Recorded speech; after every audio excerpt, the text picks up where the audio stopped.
నేను హరీష్ రావు గారు ఫోన్ ఒక్క నిమిషం హరీష్ బాబు గారు నాకు ఫోన్ చేసి రమ్మని చెప్పి నేను అనుకున్నా, అరే నితిన్ గడ్కరీ గారు ఢిల్లీ నుంచి వచ్చిండ్రు, కిషన్ రెడ్డి గారు ప్రత్యేకంగా పట్టుకొని వచ్చినడికి ఒక్కటి 100 కోట్లు కాదు, 200 కోట్లు కాదు, 1000 కోట్లు కాదు, 2000 కోట్లు కాదు, ఎన్ని వేల కోట్లు, 6100 కోట్లు. ఎంత చెప్పాలి? ఎంత? మరి గిన్ని వేల కోట్ల రూపాయలు నితిన్ గడ్కరీ గారు మనకి ఇస్తే గిద్ద సప్పగుంటుందా అన్న? కేసీఆర్ మీటింగ్ అని ఏదైనా రెండు చేతులు బయటకెత్తాలి. భారత్ మాతాకి, చేతులు ఉన్న మాత్రం వెనకెత్తలేరు. ఇంకా భారత్ మాతాకి, భారత్ మాతాకి, భారత్ మాతాకి జై శ్రీరామ్, జై శ్రీరామ్. గౌరవనీయులు సభాధ్యక్షులు, స్థానిక శాసనసభ్యులు అక్క లక్ష్మక్క గారు, ప్రజానాయకుడు, మనందరి నాయకుడు, యువ నాయకుడు, కాగజ్ నగర్, సిర్పూర్ కాగజ్ నగర్ ఎమ్మెల్యే సోదరుడు పాల్వాయి హరీష్ గారు, నేటి కార్యక్రమానికి విచ్చేసి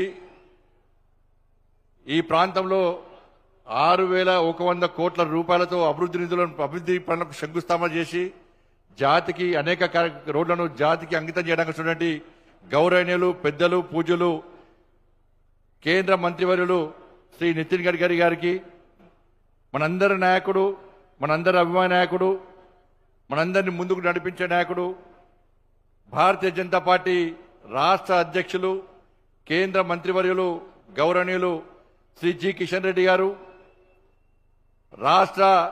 రాష్ట్రంలోని మంత్రివర్యులు గౌరవనీయులు శ్రీ కోమటిరెడ్డి వెంకటరెడ్డి గారు, మా అక్క సీతక్క గారు, గౌరవ పార్లమెంట్ సభ్యులు నగేష్ అన్న గారు, వంశీకృష్ణ గారు, వేదిక పడినటువంటి గౌరవ శాసనసభ్యులు, వివిధ ప్రజాప్రతినిధులు, అధికారులు, అనధికారులకు విచ్చేసిన మీ అందరూ కూడా హృదయపూర్వక నమస్కారాలు.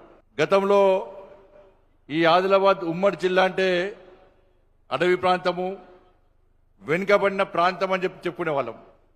ఇవాళ అంతదిగాలు పొద్దున బయలుదేరిన కరీంనగర్ నుంచి మా ఆఫీసర్ వచ్చి రాత్రి వచ్చి చెప్పాడు, సార్ మార్నింగ్ 6 o'clock బయలుదేరాలి సార్, సిర్పూర్ కాగజ్ నగర్ అంటే 3.5 hours పడుతుంది సార్ అని చెప్పన్నాడు. నువ్వు ఎన్ని రోజులే పోకా అన్న, నేను చాలా రోజులే సార్ పోకా అన్నాడు. నువ్వు ఒక చాలా రోజులే, నేను మొన్న వేసిన 3.5 గంటలు అవసరం లేదు, గంటన్నరలో మూడం పోతాం అని చెప్పి గంట ముందే మీకంటే ముందే వచ్చిండి. గతంలో హైదరాబాద్ నుంచి ఆదిలాబాద్ రావాలంటే పొద్దున బయలుదేరితే సాయంత్రం చేరుకుంటాం. ఇప్పుడు హైదరాబాద్ వాడితే మధ్యాహ్నంకే చేరుకునే ప్రయత్నం చేస్తున్నాం మనం.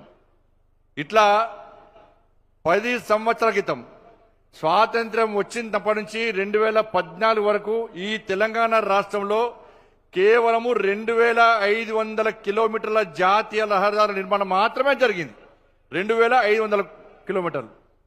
కానీ ఈ 10 సంవత్సరాల కాలంలో నరేంద్ర మోడీ గారి ప్రభుత్వం వచ్చిన తర్వాత శ్రీ నితిన్ గడ్కరీ గారి నేతృత్వంలో 2014 నుంచి ఇప్పటి వరకు దానికి రెట్టింపు 5100 కిలోమీటర్ల జాతీయ రహదారి నిర్మాణం జరిగిందంటే ఒక్కసారి ఆలోచించండి. వాళ్ళ దాని ఆదిలాబాద్ వెనుకబడిన ప్రాంతం కాదు, ఆదిలాబాద్ వెనుక పడేసిన ప్రాంతం. గతంలో పాలకులందరూ నిర్లక్ష్యం చేయడం వలన, గత ప్రభుత్వాలు పట్టించుకోకపోవడం వలన ఇలా ఆదిలాబాద్ ప్రాంతం ఉమ్మడి జిల్లా అంతా కూడా వెనుక పడేసింది తప్ప వాళ్ళ నరేంద్ర మోడీ గారి ప్రభుత్వం వచ్చిన తర్వాత ఆదిలాబాద్ వెనుక పడేసిన ప్రాంతం కాదు, వెనుకబడిన ప్రాంతం కాదు, ఇది కూడా అభివృద్ధి చెందుతున్న జిల్లా, అభివృద్ధి చెందాల్సిన జిల్లా అని చెప్పి వాళ్ళ అనేక కనెక్టివిటీస్, అనేక జాతీయ రహదారులు నిర్మాణం చేపడుతున్న ప్రభుత్వం నరేంద్ర మోడీ గారి ప్రభుత్వం. ఇవాళ 2014 నుంచి ఇప్పటి వరకు కూడా తెలంగాణ రాష్ట్ర అభివృద్ధికి నరేంద్ర మోడీ గారి ప్రభుత్వం అనేక రంగాలుగా సహకరిస్తున్నది. ఇవాళ కేవలం జాతీయ రహదారులకే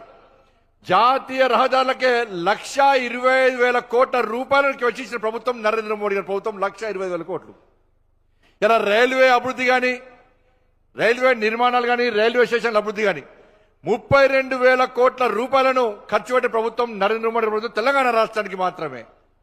వాళ్ళ 1,50,000 కోట్లతో ఇలా వడ్లను కొనుగోలు చేస్తున్న ప్రభుత్వం నరేంద్ర మోడీ ప్రభుత్వం.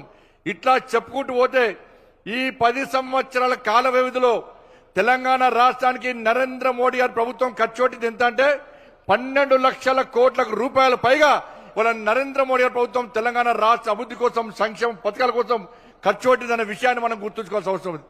కాబట్టి ఈ పరిస్థితుల్లో వాళ్ళ నితిన్ గడ్కరీ గారు ఒక మంచి మంత్రి, ఏ ఎంపీ అయినా, ఏ ప్రజాప్రతినిధి అయినా కూడా వారి దగ్గర సార్ ఈ సమస్య ఉంది అంటే ఏ వ్యక్తి కూడా నారాజ బయటినారు. ఇప్పటిదాకా వెంకటరెడ్డి గారు అదే చెప్తున్నారు. నేను చాలా సార్లు విన్నా నితిన్ గడ్కరీ గారు కలిస్తే తప్పకుండా కలిసి చేద్దాం, మనం తెలంగాణ రాష్ట్రాన్ని అభివృద్ధి చేసుకోవాలని చెప్పి సానుకూల దృక్పథంతో మాకు సహకరించే ప్రయత్నం చేస్తున్నారని చెప్పి ఇప్పుడు కోమటిరెడ్డి వెంకటరెడ్డి అంటే కోమటిరెడ్డి వెంకటరెడ్డి గారు ఏడికొని ఎవరైనా పనిచేస్తారు. బోలా మనిషి అన్న కోమటిరెడ్డి వెంకటరెడ్డి అన్న ఈ లోపల ఏముండదు. కుల్లా మనిషి కోమటిరెడ్డి వెంకటరెడ్డి గారు ఏ మంత్రి అయినా మంత్రిని సంధానించి పనిచేసుకొస్తాడు. నేను మళ్ళీ చెప్తున్నా, ఇలా ఇద్దరు మంత్రులు ఉన్నారు, గౌరవ మంత్రివర్యులు. మా కోమటిరెడ్డి వెంకటరెడ్డి గారు ఉన్నారు, మా అక్క సీతక్క గారు ఉన్నారు. ఇద్దరు ముఖ్యమైన మంత్రులు ఇక్కడ ఈ తెలంగాణ రాష్ట్రంలో కాంగ్రెస్ పార్టీ ప్రభుత్వంలో. గత ప్రభుత్వము నరేంద్ర మోడీ గారిని తిట్టడం, భారతీయ జనతా పార్టీని విమర్శించడం, కేంద్ర ప్రభుత్వాన్ని అప్రతిష్టపాలు చేయడం వలన తెలంగాణ రాష్ట్రం ఏ విధంగా ఇబ్బంది పడ్డదో, తెలంగాణ రాష్ట్రం అభివృద్ధికి ఏ విధంగా వెనుకకు పోయిందో ఒక్కసారి మనం ఆలోచించాల్సిన అవసరం ఉంది. ఎన్నికలప్పుడు మాత్రమే ఒకరికొకరు విమర్శలు చేసుకోవాల్సిన అవసరం ఉంది. కానీ తెలంగాణ రాష్ట్రం అభివృద్ధి చెందాలంటే కేంద్ర రాష్ట్ర ప్రభుత్వాలు సీతక్క గారు చెప్పినట్టుగా రెండు జోడెద్దులాగా ముందుకు సాగుతూనే అభివృద్ధి సాధ్యం అన్న విషయాన్ని ఇవాళ ఇక్కడ పాలకులు కానీ అందరూ గుర్తుంచుకోవాల్సిన అవసరం ఉంది. కాబట్టి గతంలోగా మాదిరి కాకుండా ప్రతిసారి విమర్శలు చేయడం, ప్రతిసారి తిట్టుకునే ప్రయత్నాన్ని మనం బంద్ పెడదాం. మనం కలిసి అధికార పార్టీ, రాష్ట్రంలోని కాంగ్రెస్ పార్టీ ప్రభుత్వం, కేంద్రంలోని నరేంద్ర మోడీ ప్రభుత్వం మేము సహకరించడానికి సిద్ధంగా ఉన్నాం. నరేంద్ర మోడీ గారి ప్రభుత్వం తెలంగాణ రాష్ట్ర అభివృద్ధికి సహకరించడానికి సిద్ధంగా ఉంది.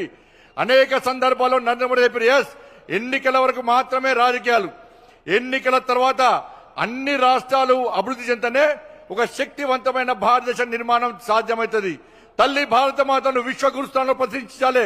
2047 వరకు ఈ భారత్ ను అఖండ భారత్ గా, అభివృద్ధి చెందిన భారత్ గా అగ్రదేశాల సరసన చేర్చాలని చెప్పి ఒక విశాల దృక్పథంతో, ఒక అంకురిత దీక్షతో ముందుకు సాగుతున్నటువంటి గొప్ప వ్యక్తి నరేంద్ర మోడీ గారు. కాబట్టి అది అభివృద్ధి సాధ్యం కావాలంటే ఈ దేశంలో ఉన్నటువంటి అన్ని రాష్ట్రాలు, అది బీజేపీ పాలిత రాష్ట్రమా, అది విపక్ష పార్టీ పాలిత రాష్ట్రమా కాదు, అన్ని రాష్ట్రాలు అభివృద్ధి చెందనే ఈ దేశం అభివృద్ధి చెందుతున్న విశ్వాసం, నమ్మకంతోని నరేంద్ర మోడీ గారి ప్రభుత్వం ఉంది. కాబట్టి ఈ తెలంగాణ రాష్ట్ర అభివృద్ధికి సహకరిస్తున్నాం, ఇంకా సహకరించి సిద్ధంగా ఉన్నాం. కాబట్టి మీరు మేము కలిసి ఇవాళ తెలంగాణ రాష్ట్రాన్ని ముందుకు తీసుకొచ్చిన బాధ్యత ఉందని చెప్పి భావిస్తూ తప్పకుండా రాబోయే రోజుల్లో కూడా నరేంద్ర మోడీ ప్రభుత్వం ఈ రాష్ట్రం సహకరిస్తామని చెప్పి ఈ సందర్భంగా విజ్ఞప్తి చేస్తూ లాస్ట్ కు నా నియోజకవర్గానికి సంబంధించి మీకు సంబంధించి కూడా కోరిక కోరాల్సిన అవసరం ఉంది.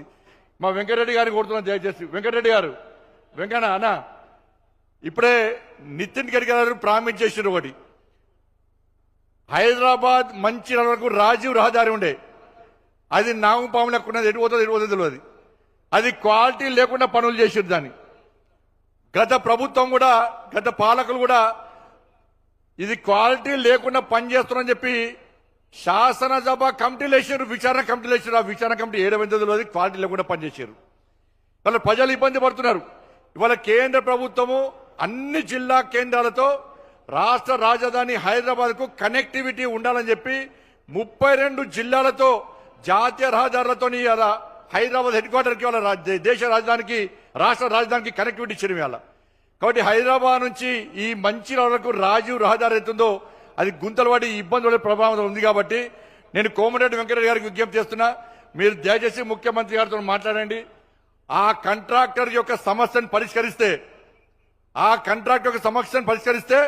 దాన్ని జాతీయ రహదారిగా నిర్మాణం చేయడానికి ఇప్పుడే నితిన్ గడ్కరీ గారు ప్రామిస్ చేశారు. కాబట్టి మనందరికీ సౌలభ్యంగా ఉంటుంది. కాబట్టి దయచేసి ముఖ్యమంత్రి గారితో మాట్లాడి ఆ సమస్యను పరిష్కరించి కరీంనగర్, హైదరాబాద్ నుంచి మంచిర్యాల వరకు ఆ రాజీవ్ రహదారిని జాతీయ రహదారిగా నిర్మించడానికి సహకరించాల్సిగా కోరుతూ ఉదయమే ఇంత పెద్ద ఎత్తున తరలి వచ్చినటువంటి మీ అందరూ కూడా హృదయపూర్వక ధన్యవాదాలు తెలియజేస్తూ ముగిస్తున్నాను. భారత్ మాతాకి జై, జై శ్రీరామ్.